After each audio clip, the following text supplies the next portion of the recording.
Cup and Xfinity roar into Atlanta while the Truck Series makes left and right turns at Lime Rock Park this weekend. I've got your schedule, notes, and some massive news regarding Rick Ware Racing that came out today. Next on Racin-n-Braisin.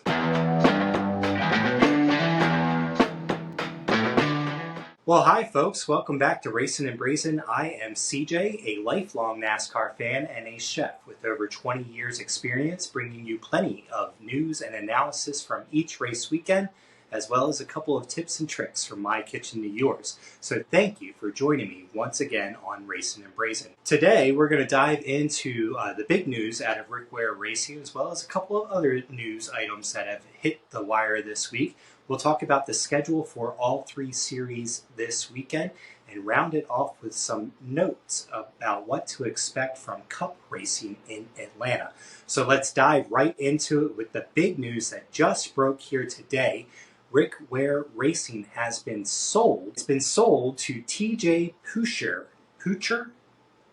Don't know how to say that last name. I'll put it right here. You guys can figure out how to say it. But the big thing about that is he was the co-founder of Spire Motorsports. So he's got some big money to inject into that race team. The team has been sold lock, stock, and barrel. Everything is going to him. Cody Ware will remain in the 51 car for sure in the 26th season, and the charter that is leased out to RFK Racing that Rick Ware Racing currently owns is expected to return to the team. TJ Puchyr, I think that's the way we say it, is planning on expanding this up to a 3-car operation. So a lot of money being pumped into this team. And another thing that I found really interesting in the article that was written about this is that he believes that the charters are undervalued, and undervalued in the sense of he's thinking that they're worth $75 million. Remember the last one that was sold was around $40 million? Can you imagine the next charter being sold off for $75 million? That's just mind-blowing. Absolutely mind-blowing.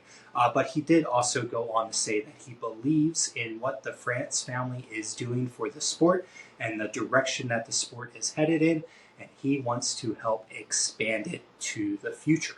So I think that's good news. More money being pumped into teams and development of possibly another team moving up the chain, right?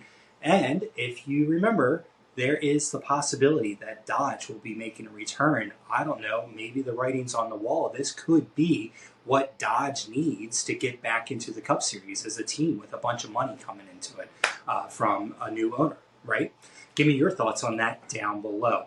All right, let's move on to some sad news this week. Larry McClure passed away, longtime race car owner in the Cup Series, and I think he also had some Busch Series teams as well. He was a car owner for famous drivers like Mark Martin, Ernie Irvan, and I think most significantly Sterling Marlin, who happened to win him a couple of Daytona 500s.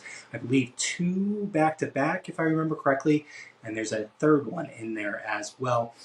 McClure will certainly be missed in the garage. I know he was still an active part of the NASCAR community and had a vital role to play back in the boom of NASCAR in the 90s and early 2000s. So, sad news to hear of Larry McClure's passing. All right, well, a final note that I want to get into before we dive into what this weekend looks like on TV. This has to do with some of the TV coverage. In fact, Mike Joy will be taking the broadcasting duties for the truck race at Lime Rock Park this weekend. Kind of a surprise. Mike Joy does have some ties to Lime Rock. I know that he has won a couple of sports car races there back in the mid-2010s. 2014, 2015 era. He's done some racing on the track, and I think he's generally from that area. So a home track for Mike Joy. But that raises the bigger surprise that Jamie Little will not be doing the truck broadcast this week. So it raises the question, what's up with Jamie Little? Is Fox kind of making some distance with her? Especially after all of us fans have been clamoring for a change in the truck broadcast. We'll see it this weekend. Mike Joy returns to Fox broadcast in the trucks this weekend. So that brings us to the schedule for the weekend. Let's talk about it. Really busy. A 2-day show for NASCAR overall spread between the two venues, Lime Rock Park and Atlanta. Things kick off on Friday with Truck Series practice from Lime Rock at 1 p.m. on FS2. Xfinity will start things off in Atlanta with qualifying only, no practice, 3 p.m. on the CW app, followed by the Cup qualifying, again, no practice for Cup, and that'll be at 5 o'clock on True TV. Remember, we've got a new broadcast partner. And finally, Friday night will round out with the Xfinity Series race from Atlanta, 7:30 on the CW. Let's move on now to Saturday. Gets kicked off pretty early in the morning, 9:30 a.m. for the truck qualifying.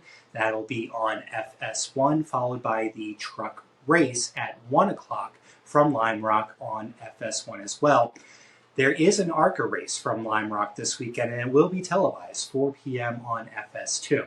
And then finally, Saturday will round out with the Cup Series race 400 miles from Atlanta, 7 p.m. on TNT. The TNT booth will be the same as the Prime booth. We're going to have Adam Alexander, Steve Letarte, and Dale Jr. So a little more familiarity as they transition to a new broadcast partner. I'm curious to see how TNT handles the pre- and post-race shows, considering Prime did such an amazing job. And all of the social media and even NASCAR people have commented about how Amazon raised the bar this year for coverage, for sure. Let's talk about a couple of notes, and I'm going to put the odds up here for drivers for you guys, just to kind of keep in mind. Since there's not going to be a practice this week, I think we really just kind of need to rely on the notes, rely on the odds, and see where people are qualifying. But I don't think that's going to play as much of a difference. Remember, really tight drafting track now for Atlanta. Over the past couple of years since this new configuration, the track has gotten looser and looser, so the cars have gotten harder and harder to drive in that traffic. So it's going to be crazy.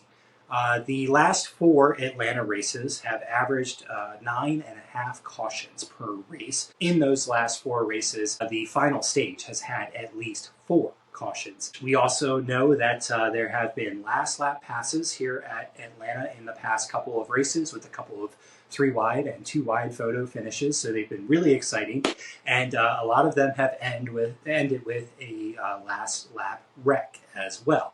So chaos will be the name of the game this weekend. Another thing that I do want to point out here is that the driver that has led the most laps in the last 4 Atlanta races has not gone on to win the race, so that's not going to be a factor at all. The winner of the last 4 Atlanta races did not even lead a lap until they got into the 3rd stage. So the winner's going to come from who knows where. It could be someone that runs up front all day, or it could be somebody that's mired in traffic the majority of the day and then just happens to either get some good pit strategy to work their way forward, or they just work their way forward and end up there at the end.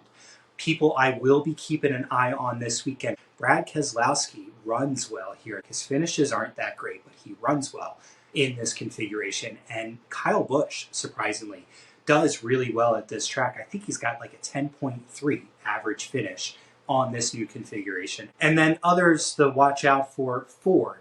The numbers say any Ford is going to perform well this weekend. They've won the last several polls at Atlanta and generally fill out the top 10 very well. So that's what we're going to be looking for this weekend. And, these odds will definitely change. I'm not planning on doing a pre-race video for you guys. I'm just going to skip all of that because there's no practice to talk about.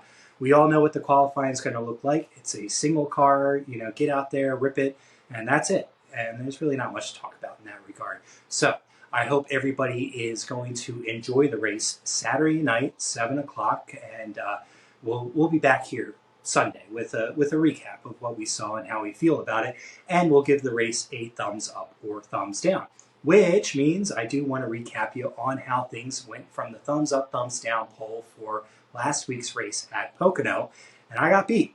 I gave it a thumbs up last week, but all of you guys put it as a thumbs down. So I do appreciate the ones that have contributed to the poll as I put it out. Remember to keep an eye out for the Sunday recap of the Atlanta race, where I will offer you an opportunity to comment and give it a thumbs up or thumbs down. I know you guys are all wondering about where my Jaeger Schnitzel video is. It's coming, I promise. I'm working on it. I've had a couple of technical difficulties, and I'm actually going to have to reshoot a couple of shots. I'm hoping that I'm creative enough to make it interesting and compelling to round it out for you guys. We'll see. We'll see. Keep an eye out for that video. Be sure to like and subscribe down below so you guys can get notified of when that video comes out. That's going to do it for me tonight here, guys. I hope y'all are having a great week so far. Enjoy the racing from Lime Rock and Atlanta. Stay happy.